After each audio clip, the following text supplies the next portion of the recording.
My name.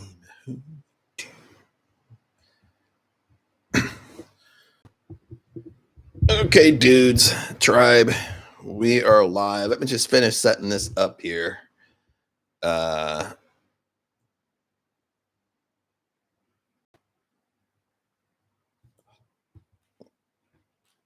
get a comment going on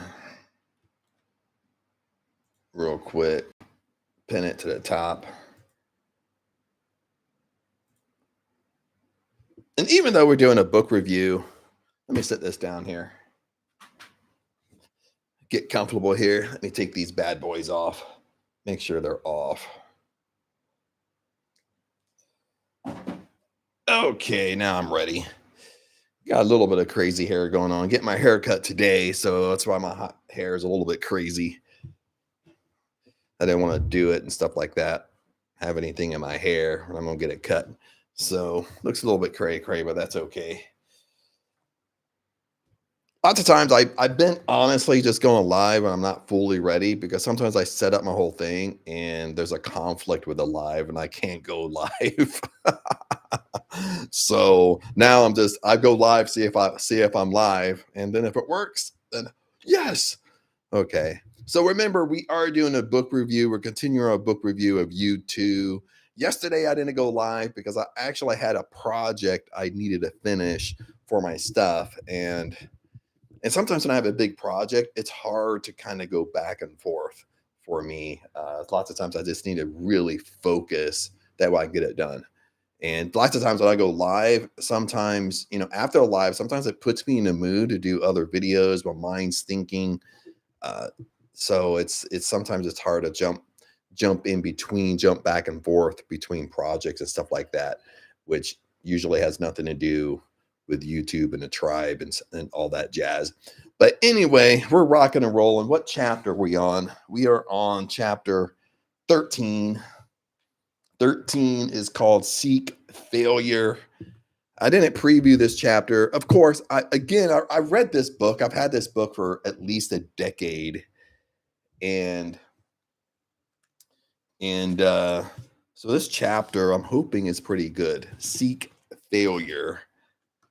And it's a little bit longer than his other chapters. Usually his other chapters, it's only been like this page. Now it's pretty much like a page and a half.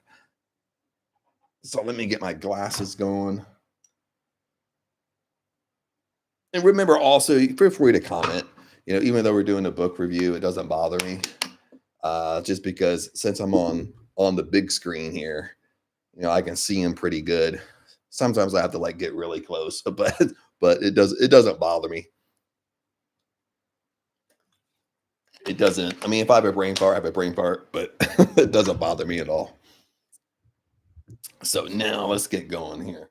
Now, remember, if you're new to this, Price Pritchett or YOU², YOU², depending upon how you want to say it, it's all about taking quantum leaps in your life. Okay. It's not about taking little bits of success. That's how we've been kind of trained most of the time indirectly, but it's about taking quantum leaps. Okay. And Seek Failure, remember, Price Pritchett, he does a really good job. Each chapter connects. Once he's ending a chapter, it really connects to the next thought. Now sometimes there's a pro and con to that. There's a nice transition, but sometimes the chapters end kind of abruptly a little bit. Kind of just ends. And you're like, okay. But anyway, Seek Failure. Quantum leaps demand a willingness to make mistakes. Isn't that so true? You cannot hold up in the safe zone of behavior where you have beaten the odds of failing. And unwillingness to encounter defeat or run into problems outlaws quantum leaps. Unless you allow yourself to make mistakes, to fail, you will never have the opportunity to test the limits of what you truly are capable of accomplishing. Isn't that so true? I mean, some of us, and I don't know why we get this way. Sometimes as kids, we don't think this way. As being a kid, a teenager, in high school, even in college. I was thinking about this yesterday. You know what I mean? It's, if you really want to get manifesting to work for you, I mean, on or success manifesting, honestly, the cheat code, if you want to know the cheat code really fast, is you got to go back. You got to go backwards a little bit. I don't mean backwards in life, but what you got to do, you got to think back when you're in school, high school, college. And wasn't it amazing? Like you were doing all these things, hanging out with friends, doing hobbies, doing everything without money, without being concerned about money. Money wasn't even a so money was a long lost cause for you. I mean, now we could have an excuse. Well, your parents paid for everything, but the whole point is that you weren't focused on the money. Then fast forward time as an adult, somehow, some reason, we shifted into money was the most important. So every time we go do something, we have money in the back of our mind. So money is our God. You know what I mean? But it's reversed. It's not that we think like, oh, you're rich or you want to be rich. That means money is your God. Most of the time it don't. Most of the time wealthy people, they've learned to kind of surrender to it. They've learned to let it go. Okay. Lots of times money is your God because that's all you do is worry about money. It switches it up a little bit. Well, you just worrying about money, worrying about spending money, worrying about who's going to pay for this meal you go out to eat with a friend. I mean, that's money is your God. You're attached to it. You're obsessed with it. But you're attached and obsessed with it the wrong way. And that's what keeps you in lack. Okay. And I know I got off on a tangent there. Way, way different tangent than seeking failure. Okay, let's continue. You must realize that if you're experiencing no difficulties, problems, or pain, you probably have aimed too low. You've leveled off in your growth and achievement. You probably are far from reaching your limits. So think of problems or pain or slippage in performance as a positive sign. A performance lag originally occurs at the very outset when you are making a quantum leap. It's the pause during which you pose for the jump, the temporary loss of momentum that occurs in the process of changing gears. Then he has a little quote. Failure is a resource. It helps you find the edge of capacities. You deliberately destabilize yourself when you break out of the habit patterns that represent the status quo. You create some inner chaos for yourself. So be prepared for the possibility of confusion, anxiety, and failure. That's part of opening yourself up to a new methodology that has the potential to deliver exponential performance gains. So often in life, it seems things first get worse on the way toward getting better. Be prepared for that sort of development. Problems belong in the process. They are part of the equation that produces U squared. They are not proof that your ambitions are fertile or that you should give up. Now, I'll be honest with you. The Seek Failure chapter is going in a really weird direction, and I thought it was on the go. so it's not that I'm disappointed. I'm disappointed, Price Pritchett. This would be a better chapter. but we're continuing on. We're about halfway. I've read about here. We still got about a halfway to go. But anyway, I think when I was growing up, it's kind of weird. Maybe it's my personality. I've never got really hung up on failure. I've always kind of been the personality, like I've always kind of went after things I wanted to do. And I think why failure never stopped me because I never looked at it as failure. I just looked at it as it's kind of the pain in the process. Like you might suck in the beginning, but if you stick to it, well, you're going to get better. I mean, you get me on that.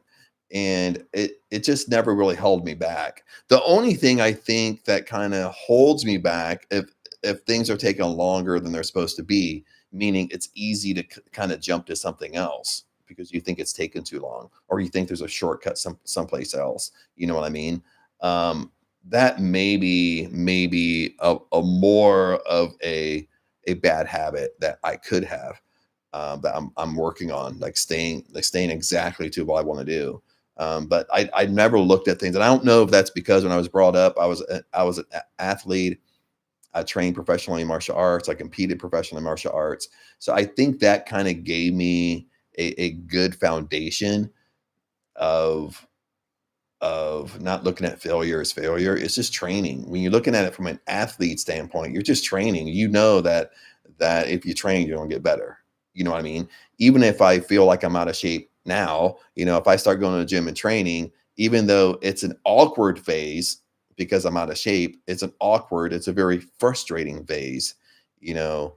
And that could be led to manifesting as well. Sometimes you know what you want. In the beginning, it's a very frustrating phase of waiting. It's frustrating because you don't see anything happening. You don't see anything coming into your life. Same way if you go to the gym, you're out of shape. The first 3, 4, 5 months, it's a frustration phase. Okay. Because you're putting in all this work, but you still look in the mirror and you look the same. You don't see anything. Then it just seems like 3, 4 months later, you just wake up one morning and you look in the mirror and you start, oh, I look in better shape, like it happened overnight or something like that. Uh, but let's continue on and kind of see kind of how he sums this up. As someone has said, everything looks like a failure in the middle. You can't bake a cake without getting the kitchen messy. Halfway through surgery, it looks like there's been a murder in the operating room. You send a rocket toward the moon, about 90% of the time, it's off course. It's it fails its way to the moon by continually making mistakes and correcting them. At the outset, you may feel high because going for the quantum leap is heady stuff. But then the hard reality of problems may slap you in the face. Progress often masquerades as trouble. It's easy to lose faith. Remember, when you hear the word faith, I like to interchange the word faith to belief, just because lots of times so many people use the word faith nowadays, and most of the time, people when you ask them, well, what does faith mean? They don't even know what it means. Oh, just have faith, and they just like repeat themselves. But like faith means belief. Okay, if you have faith in something, you believe it's going to happen. If you believe something's going to happen, you expect it to happen. You understand? So you got to play with these terminologies to kind of better understand. That's what I like to do anyway. It's easy to lose faith. It's easy to lose belief in stuff because other people may withdraw their support or be critical of your efforts. That plus your own anxieties, uncertainties can tempt you to turn on yourself. Okay. I really wish Price Pritchard would write a little bit different. He writes too academically, in my opinion, which is fine if that's what your market is. But I think he could get to his point a little bit better if he would kind of tone it down a little bit. Um, just for me, just talking from a marketing guy, a marketing standpoint. This is off topic a little bit, but if you're an entrepreneur watching this, or you just happen to pop on, is I did this is more than a decade ago. This is when blogging first became popular, and I went to this seminar once, and the person I forget her name, but at the time she was a really famous blogger, and she was helping people kind of blog, relate to people. Her whole concept was the way you're taught to write in school, you know, college, high school, writing thesis papers, being a PhD is it teaches you bad habits because basically she said you have to write how you talk. Okay. Because she said it's all about rapport. Okay. Meaning like you have to think about when you meet people in person. Okay. Listen, if you talk differently than how you write, you lose rapport with the audience. If your audience meet you in person. Or nowadays, just because of videos and stuff like that, it's the same thing. Like if I'm always doing professional videos, you happen to run into me and you talk to me, but I talk in person totally different how I talk on video. You know what I mean? You have rapport with me on video, but once you meet me in person, you've lost rapport with me because I talk way differently. You know what I mean? That's really kind of a marketing sense. You have to be yourself. You have to be authentic. Okay, if you write, you got to write how you talk. Okay, you have to put in all and then that's kind of like a great big grammar mistake, because if you write how you talk, you know what I mean? You're getting like D's and F's and C's on papers and thesis papers and stuff like that, because they're trying to get you to almost write in it like an attorney. So the only thing with this book, it's very academically written.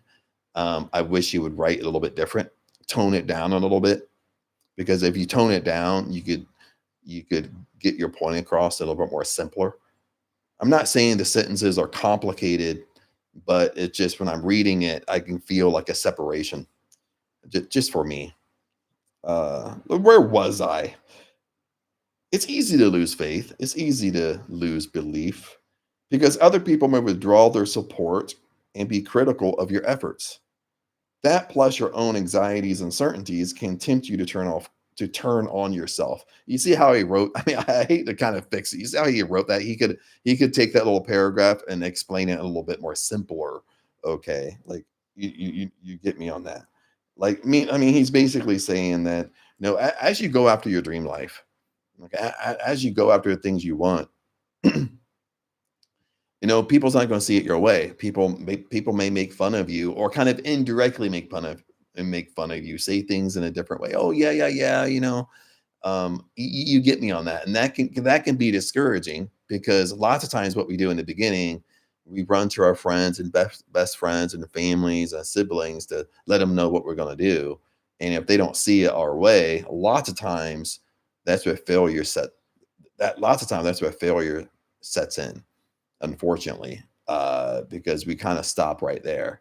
Okay, because then on the same time, we have our own insecurities, we have our own doubts that, is this going to work? Then just people are when we go to your friend and tell them what you're doing, and they doubt, you have your own self-doubts, and that's what basically makes you give up. Not even fail, it just makes you throw in a towel. Okay.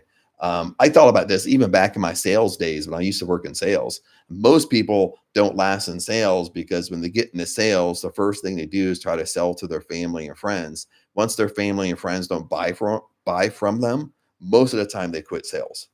Okay, they can't handle that rejection. But we do the same thing. Listen to this. We do the same thing in manifesting. You want to live life in your terms. You want your dream life. Okay, you want your dream house, dream car, be a millionaire, whatever. It doesn't matter. Okay, we end up doing, we share our dreams with our friends and family and stuff like that.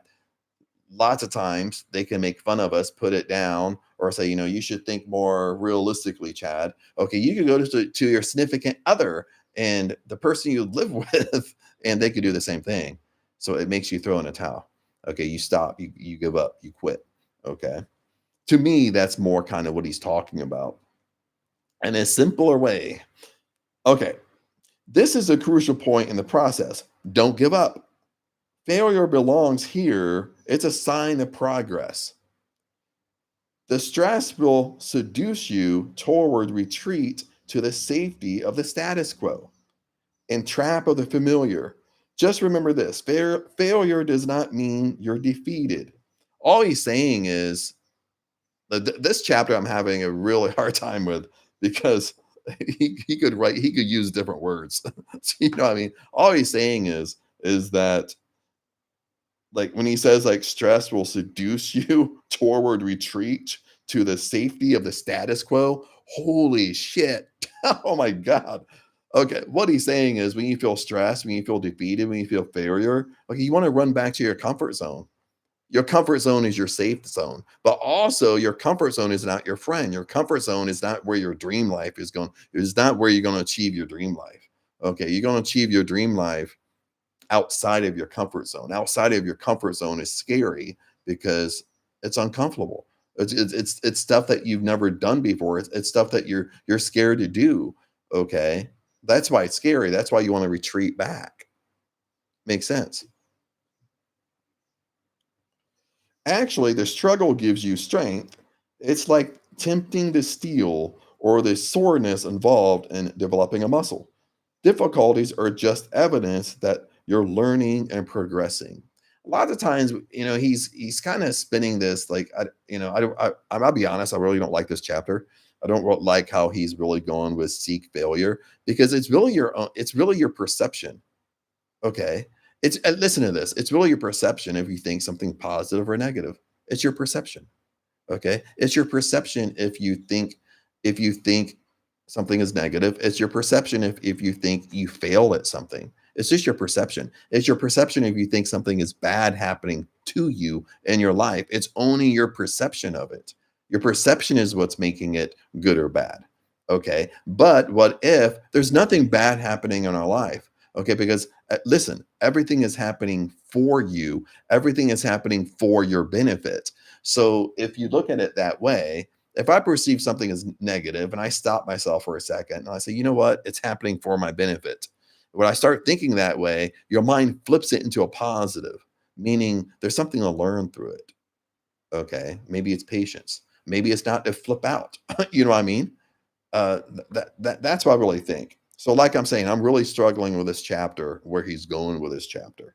I really don't agree with where he's going with this chapter. Okay, but let's continue because the chapter's almost done. Where was I? Actually, the struggle gives you strength. It's like tempering the steel or the soreness involved in developing a muscle. Difficulties are just evidence that you're learning and progressing. So go looking for failure and then use it. Don't interpret problems or breakdowns as proof that you should quit, but instead take them as evidence of your growth and improvement. Failure is a resource. It helps you find the edge of your uh what was it? Failure is a resource. It helps you find the edge of your I'm sorry. I lost my place here. Okay, it ended abruptly. That's why I'm confused. Failure is a resource. It helps you find the edge of your capacities. That's what I was looking for. Okay. Because my mind's so kind of weird now because I've been kind of like dissecting this chapter. I don't really agree with how he wrote the chapter on seek failure. Uh, at the end, he kind of, in his own way, kind of summed it up. What I was saying is that's what kind of was making me have a brain fart there. Is So he's kind of like he's summing it up. So go look for failure. Okay, it. Like I said, he's kind of summing it up. He's saying it in a difficulty way, uh, but he's really kind of saying with seeking failure is, for one, how I interpret it is we never fail. Okay, it's always a learning experience, and it's your perception. It's really your perception how you perceive stuff. Okay, it could be if it's a perception to perceive it as positive or negative. What you're going through in your life right now, if it's negative and you think it's bad, well, it's only your perception. Okay, because remember, life is happening for you for your benefit. Okay, failure or not, it's happening for you for your benefit. So there's always something you need to learn through it. Okay, if you look at it like that, then it's not about failure. Okay, it's not about failing. Okay, we don't fail. I mean, in my opinion, there's no such thing as failure. Okay, it's only improvement, and you only get better. Okay, bottom line, which I can really understand. I guess maybe his thought process when he wrote the chapter is because a lot of people get caught up into failure, and I think he's trying to spin it, talking to that audience. Because if you get caught up in thinking about failure, what if I fail? What if it doesn't work out? I think that's the audience he's really talking to. He could have done a better job at writing the chapter. I thought he wrote the chapter very confusing. Um, he wrote the chapter very academically, so he didn't really write the chapter for the proper audience. That's basically what I'm trying to say. Uh, so I mean, I was kind of disappointed. I'll just be honest and transparent. I was kind of disappointed in the chapter myself. I'm like, do I want to continue reading this book? But we'll finish it. I mean, just because just because the chapter didn't go the way I wanted it to go, we're going to finish the book. We're almost done. We got maybe a handful of chapters left, the little ones. But I understand what you're saying, Price Pritchett. But and I know some of us get caught up into failure, get caught up into like, well, if it doesn't work out, whatever there's issues and stuff like that. But like what I'm saying as we sum up this video is if you're going through junk right now, okay, it's just your perception of it. I know that's easier said than done, but it's just your perception. Okay, you always have to remember life is happening for you, for your benefit. You have to start saying that. Like, life is happening for me, for my benefit, and you'll find that your mind will start switching it. Okay, and listen to this. Anything that we perceive as negative, anything we perceive as a failure, don't bring emotion to it anyway. Just deal with it and walk around it. Okay. That's never Galder 101. That's manifesting 101. You don't bring emotion to things that you don't want in your life. Okay. Yes, we got to deal with things. Okay. I get that. If I go outside and have a flat tire, besides having a mental breakdown over it, because it's going to cost me money, just fix the tire. You know what I mean? Call into work, you have to call off work, whatever, fix the tire, get the tire fixed. Don't bring no emotion to it. You stop talking about it. You don't talk about your bad experiences to your friends and family and significant other. And that's the whole nature of your conversation, is just talking about issues and problems. Then you wonder why issues and problems keep on recurring in your life. You know what I mean? I have a funny story as we wrap this up. Okay. As that kind of brought up a kind of a good, interesting topic I just thought about. I can remember when Uber, and lived in LA at the time, and Uber was brand new. Okay, that was when Uber first came out. And I thought at the time I worked in entertainment and I was an entrepreneur.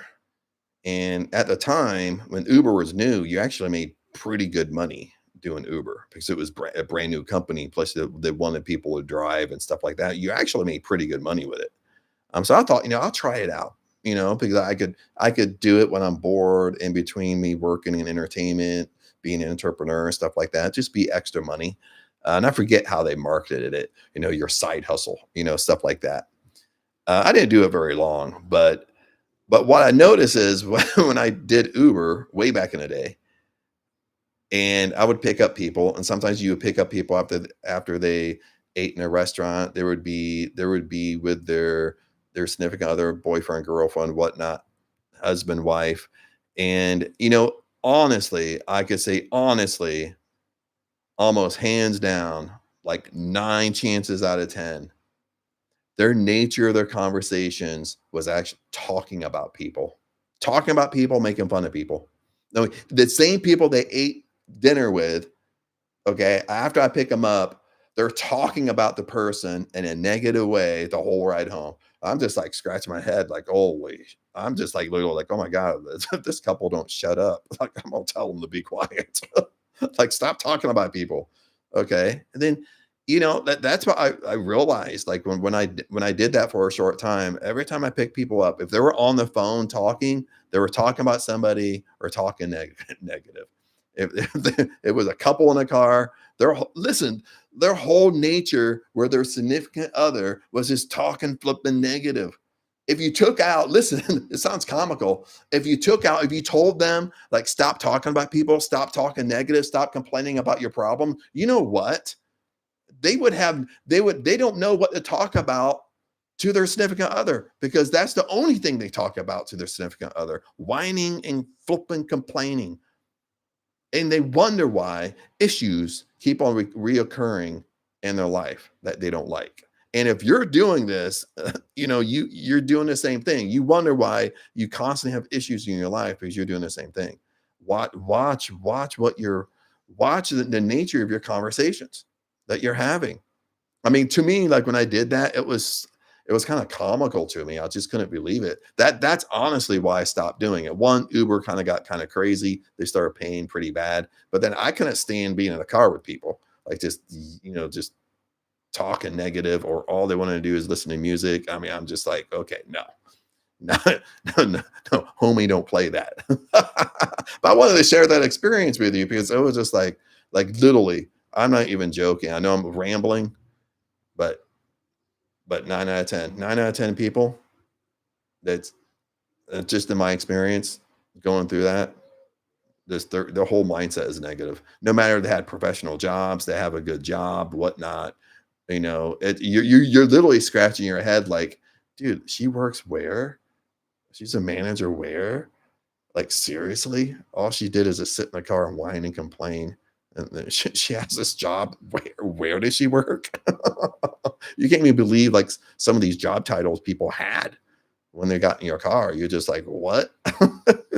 You know? But that's just me rambling on and on and on, stuff like that, but but it was just, yeah, it was a weird time. Let me take a sip of water here.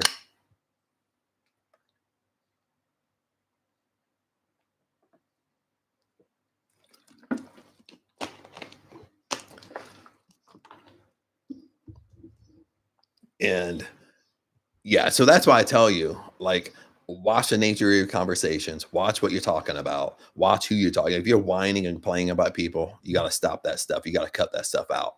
Okay. And you know what I mean? It's the same thing. If you're, who you hang around, who your friends are, who your significant other is, they're just like you.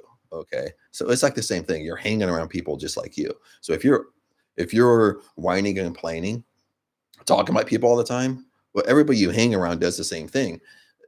You understand? They're again, like, bottom line, like, if I don't do that stuff 100%, I'm not gonna hang around you. Okay. I hang around you one time, but maybe someone introduced you to the core group of my people I hang around. After I hang around you one time, it's not gonna happen again. You know what I mean? If you just whine and complain and stuff like that. And I get it. There's a time and place for that. Sometimes we need to vent, sometimes whatever. But if you really take hold tight of this information, you're going to be careful of your inner conversations and the conversations you're having. Um, to just have an overall healthy, successful, vibrant life, my friends. But other than that, I'm kind of rambling, just kind of staying on here. People come and go throughout the live.